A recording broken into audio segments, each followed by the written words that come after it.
Greyfriars Bobby, the chase of the most famous dog in Scotland. Greyfriars Bobby, the chase of the most famous dog in Scotland by Richard Brassey. Greyfriars Bobby is the most famous dog who ever lived in Scotland. There he is, he's so cute. He was so famous that a statue was put up to him in Edinburgh. He was born about 150 years ago, but nobody knows where. Some people say the Highlands, some say Skye, some say he was born in the Pentland Hills where his master was a shepherd. This is nonsense.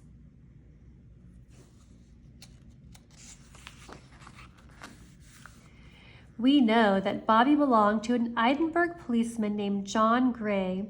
He was a Skye Terrier and his job was to bite the ankles of escaping criminals. Bobby was good at that. Eek! But one bitterly cold winter, John Gray fell ill with a terrible fever. Bobby snuggled close to him to try to keep him warm. Aww.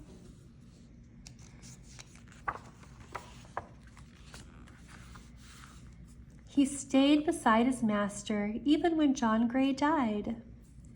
He followed the funeral procession to Greyfriars churchyard. Bobby stayed on after the last mourner went home. He watched as the grave was filled in. He stood on the bare earth and howled. When night came, he crept under the gravestone to keep guard.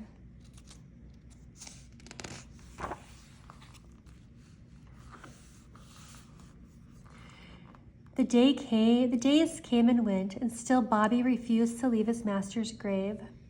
Dogs were not really allowed in the churchyard, but James Brown, the gardener, felt sorry for Bobby and let him stay. On cold nights, he even invited him in, but Bobby would never desert his master for long. When spring came, Bobby chased away all the cats in the churchyard.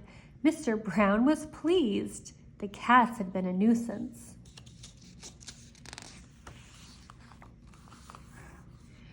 Bobby soon made plenty of other friends. There were the poor people whose crowded houses backed onto the churchyard, the boys of Harriet's school who climbed over the wall, the owners of all the nearby eating houses, and a soldier who used to take him up to the castle to see the gun, which was fired off every day at 1 o'clock.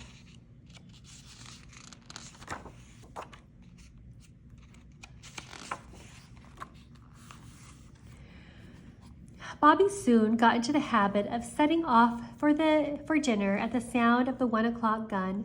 People gathered each day to see him trotting past. The story of the faithful dog had spread all over Edinburgh.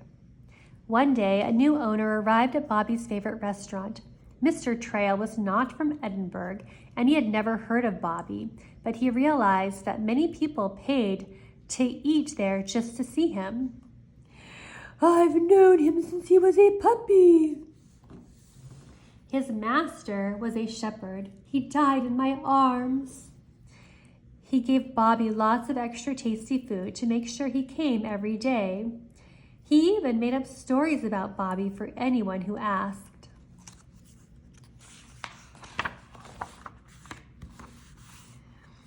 But Mr. Trail was not so keen when he was ordered to appear in a court to explain why he hadn't paid Bobby's dog license.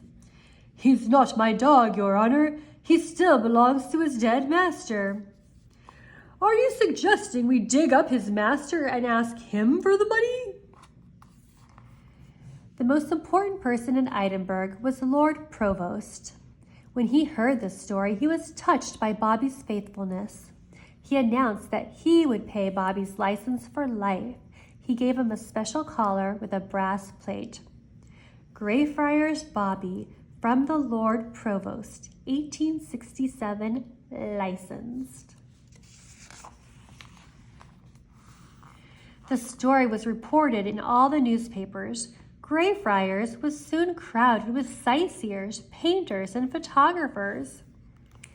It was even rumored, excuse me, it's even rumored that Bobby had a visit from Queen Victoria and her servant John Brown.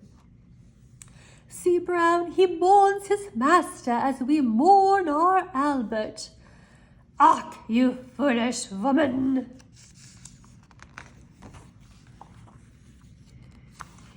A lot of nonsense has been talked about Bobby over the years. Some people say he never existed, just because they couldn't find him when they visited the churchyard. Others, who wouldn't have known a Skye Terrier from a poodle, pronounced that Bobby was a Scottie. A journalist made headlines by claiming he had invented the whole story after a vicious dog chased him from the churchyard. And Mr. Trail went on making up stories about Bobby until his dying day. There's no dog here. He's a Scottish Terrier. I was a friend when he had no friend in the world. Some people just wanted to make a name for themselves. It's not surprising that when an American lady decided to write a book about Bobby, she got many things wrong. It didn't help either that she had never been to Scotland and made most of it up. But the book was very popular, and years later, Walt Disney made a film based on it. Whatever people may say about Bobby, we know enough to be sure that he did exist. The Huntley House Museum in Edinburgh, you'll find his collar, his bowl, and a real photo of him looking rather old and sad. You'll even find a photo of Mr. Trail and his family with Bobby.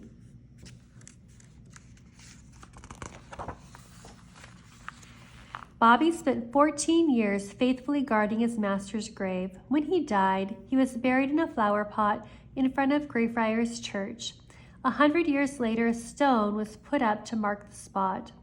Even today, there are people who say they can see him chasing cats in the churchyard. And that is Greyfriars Bobby.